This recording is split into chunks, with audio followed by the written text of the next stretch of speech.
안녕하십니까, NJ 스튜디오 차우평TV NJ입니다.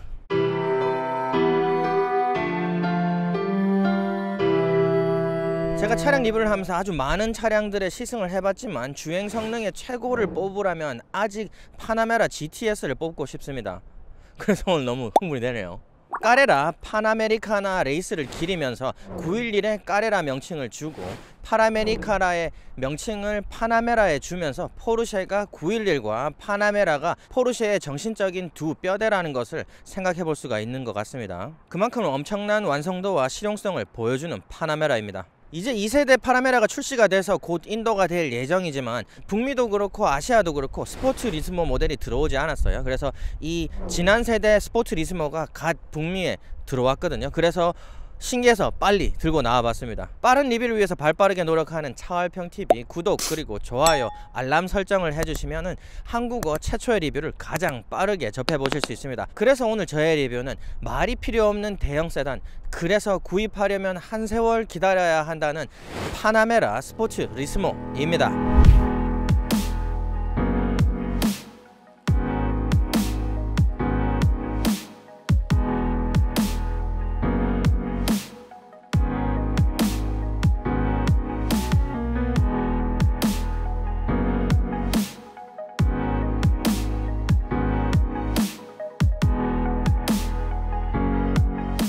1990년도에 공개한 989 컨셉을 만겁의 시간이 걸려 양산한 모델이 이 파나메라입니다.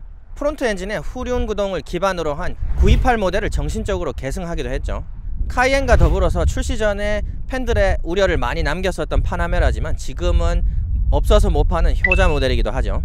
아쉽게도 리뷰 모델은 아직 페이스리프트를 거치지 않은 모델이지만 스포츠 리스모 모델이고요. 페이스리프트 된 파나메라도 리뷰를 곧 드리겠지만 조금 스포일러를 드리자면은 지금 이 차량에 들어있는 3.0 싱글 터보 모델인 TFSI 엔진 모델은 사라집니다. 그래서 현재 S 모델에 들어가는 2.9 트윈 터보 모델이 일반 모델로 강등되죠. 그러면서 다운 퍼포먼스 튜닝까지 이루어질 예정입니다. 아우디 55 TFSI 모델에서 아주 사골로 많이 봤었던 엔진이지만 포르쉐의 튜닝을 거쳐서 나온 엔진이라서 또 2부 시승기에서 같이 보도록 하죠. 그리고 2세대 파나메라 터보 S E 하이브리드 모델은 677마력으로 포르쉐 역사상 세 번째 높은 출력을 가진 차량이기도 합니다.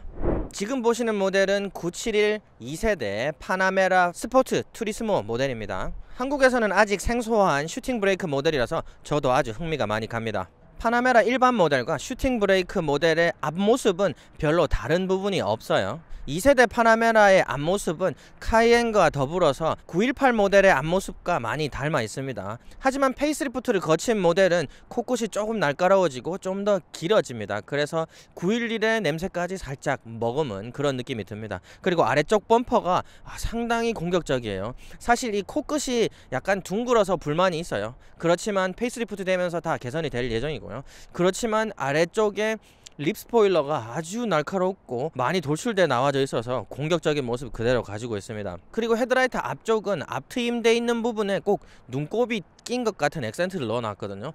그 부분도 상당히 오묘하게 신미감을 주어주는 것 같고요. 앞모습은 역시나 불만을 가질 수 없는 그런 모습인 것 같아요.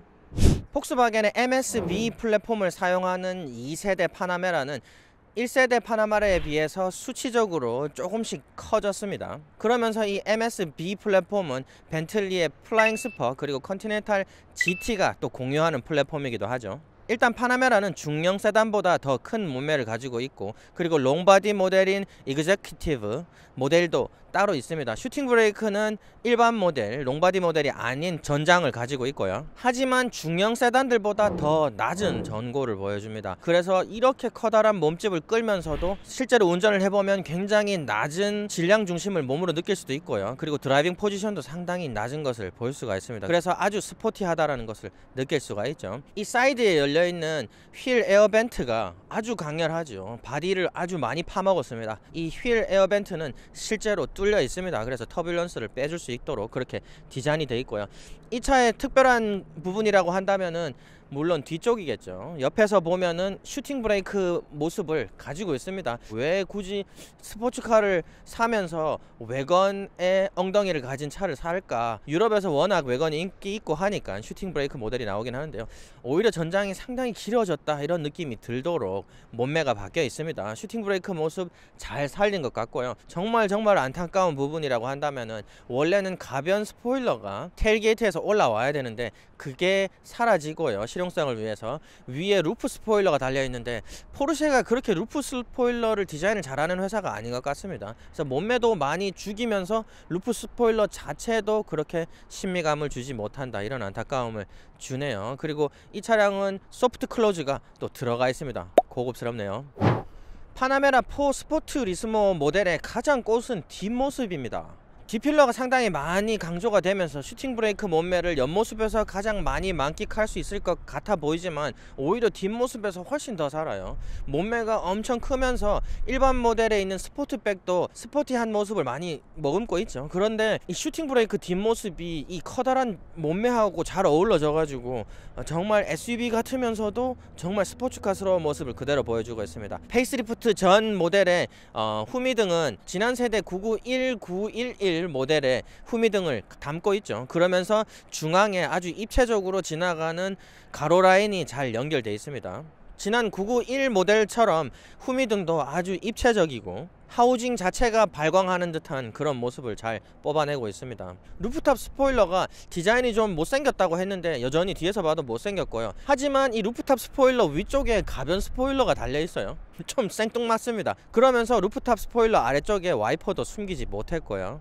지난 991 모델에 전혀 뒤지지 않는 뒷모습이고요. 그리고 아래쪽에 사각 모양의 배기구 팁이 가짜 팁도 아니고 진짜 배기구랑 연결이 돼 있으면서 그 안쪽에 보면은 배기구가 2개씩 돼서 쿼드 배기구인 것을 볼 수가 있어요. S 모델처럼 좀 나눠줘도 잃는 게 없을 텐데 왜 그랬을까요? 인테리어는 GTS 모델에서 봤듯이 동일합니다. 디자인이 그렇게 예쁘다고 할 수는 없어요. 포르쉐 모델은 911 모델은 좀 스포티하고 클래식한 감성이 좀 잘 어울리는 차량이긴 한데 좀 타 모델들에서는 저한테는 그렇게 신미감을 많이 못 주는 것 같습니다. 하지만 퀄리티는 최고예요. 정말 특히 재질이라든지 마감이라든지 엄청납니다. 어디 하나 흔들리는 곳, 찌그럭거리는 곳 하나 없고요. 어마어마한 퀄리티를 보여줍니다. 가죽 퀄리티도 상당히 좋고요. 시트 퀄리티도 어마어마하게 좋고요. 지난 GTS 모델에서 불만이 있었던 부분 그대로 가지고 있습니다. 특히나 이 센터 콘솔 부분이 점점 이렇게 올라오는 모습을 보여주고 있어요. 지난 세대 포르쉐에서는 물리 버튼들을 갈비뼈들처럼 막 줘서 슈퍼카 모습이 많이 느껴졌었는데 이번에는 하이글로스 패널의 정전식 버튼들로 다 마무리를 했습니다. 한 세대 지난 냉장고의 터치 버튼을 보는 것처럼 고급성을 찾아보기가 어려워요. 특히나 대시보드 디자인에서는 카이엔에서도 말씀드렸지만 클러스터 하우징 부분이 투박하고요. 그렇게 예쁘진 않아요. BMW처럼 챙을 좀 살려준다든지 아니면 아예 디지털 감성을 살린다든지 벤츠처럼. 그렇지만 카이엔보다는 훨씬 예쁩니다. 심플한 패널이 12인치 인포테인먼트 스크린하고 잘 맞물려서 들어갑니다. 하지만 도어 패널까지 너무 하이글로스를 많이 넣어놔서 지문은 정말 이건 어떻게 방법이 없습니다. 건드렸다 하면 전부 다 지문 덩어리고요.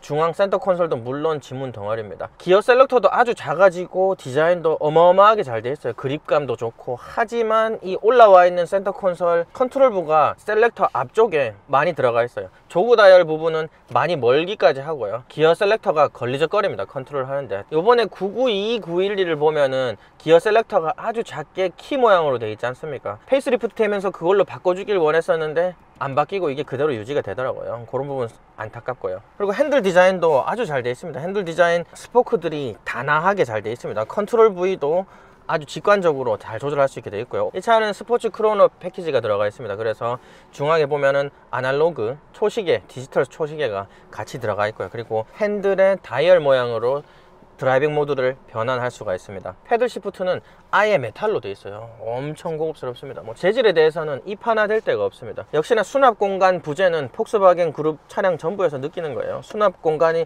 없습니다. 센터 콘솔 안쪽에도 수납 공간은 거의 없다고 봐야 되고요. 안쪽에 무선 충전대가 또 들어있고요. 클러스터는 7인치 스크린이 2개가 중앙에 물리 클러스터를 감싸서 옛날에 사이버 포뮬러 느낌이 나도록 디지털과 아날로그의 절묘한 퓨전을 보여주는 그런 차량이라고 볼 수가 있어요.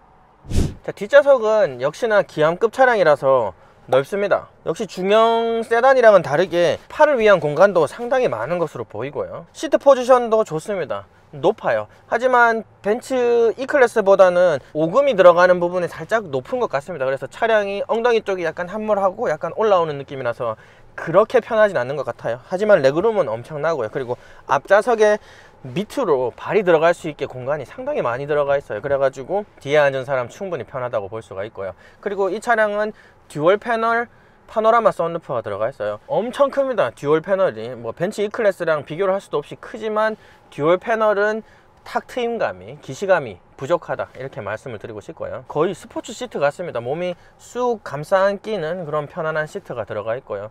그리고 역시나 4인용으로 앉을 수 있도록 그렇게 디자인이 되어 있습니다. 하지만 5인이 앉을 수 있도록 벤치 옵션을 또 넣을 수가 있어요. 그리고 센터 콘솔은 디자인이 그렇게 잘 되어 있지는 않습니다. 옵션을 넣으면 화면이 들어가요. 스크린이 들어가서 공조 컨트롤을 한다거나 좌석을 전동으로 조절한다거나 아니면 윈도우 쉐이드 그리고 뒤에 윈도우 쉐이드를 전동으로 조절할 수 있게 되어 있어요. 하지만 이 차량은 싹 다 빠져 있습니다. 그래서 옵션이 거의 들어가 있지 않는 차량이라고 보시면 되고요. 공조 벤트가 어마어마하게 많네요. 물론 플로어에 있을 거고 그리고 센터 콘솔에 있고 그리고 B필러 아래쪽에 들어가 있고요. 그리고 B필러 위쪽에도 들어가 있습니다. 그래서 아우디 차량보다도 훨씬 많은 공조 벤트가 들어가 있고요. 특히나 B필러 아래쪽에 들어가 있는 공조 벤트 디자인은 어마어마하게 잘 되어 있어요. 암레스트 디자인은 암레스트가 되게 얇아요. 너무 단순합니다.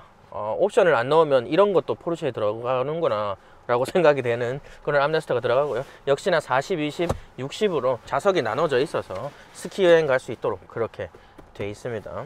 그리고 역시 스포츠 트리스모 모델이라서 그런지 헤드룸은 일반 파나메라랑 비교를 할 수가 없습니다. 뒤까지 훤칠합니다. 아주 훤칠하고요. 뒷좌석은 정말 SUV 탔다라는 느낌이 많이 들어요. 역시 스포츠 트리스모가 뒤에 적재함만 많이 내주는 게 아니라 뒷좌석의 공간감을 많이 넓혀준다 이렇게 생각이 되네요. 그래서 파나메라의 스포츠 트리스모의 기능들을 보도록 하겠습니다.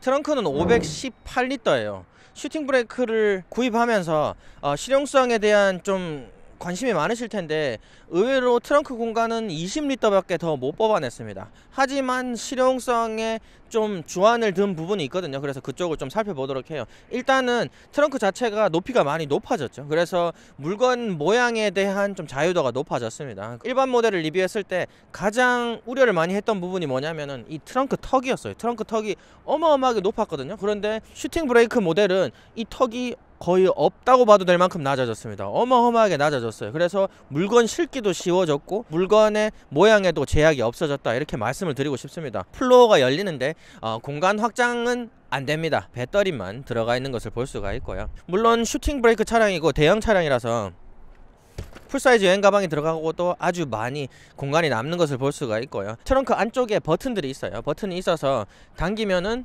좌석들이 락이 풀립니다. 그래서 저쪽으로 가서 이쪽도 당겨주면 이렇게 내려가는 모습을 볼 수가 있어요. 두 쪽 다 내려야지 자동으로 끝까지 내려가 주네요. 4륜구동 모델인데도 플로어가 상당히 납작해요. A7보다도 훨씬 더 많은 양의 짐을 실을 수 있도록 그렇게 디자인이 되어 있습니다. 시트 디자인은 아주 얇게 레이싱 시트 같은 느낌을 주고요. 두텁진 않지만 높게 럼바 서포트들이 허벅지, 옆구리 다 솟아져 있습니다. 아주 편안한 시트를 보여주고요. 시트 포지션도 아주 좋습니다. 앞열, 뒤열, 히팅 시트, 통풍 시트 다 들어갑니다. 옵션으로 들어갈 수가 있고요. 10개의 에어 인플레이터가 들어간 마사지 시트가 앞에 그리고 뒤에까지 다 들어갑니다.